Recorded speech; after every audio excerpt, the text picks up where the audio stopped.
और विचारों का सामंजस्य हो सके, वही वास्तव में ज्ञान कहलाने योग्य है। यदि तुम पांचों भावनाओं को बचाकर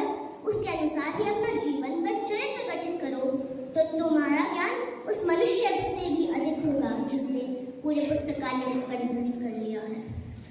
यदि अनेक प्रकार की जानकारियों का संचय करना ही शिक्षा है, तब तो यह पूरा पुस्तकालय संसार में सर्वश्रेष्ठ मुनि हो और विश्वकोश ही ऋषि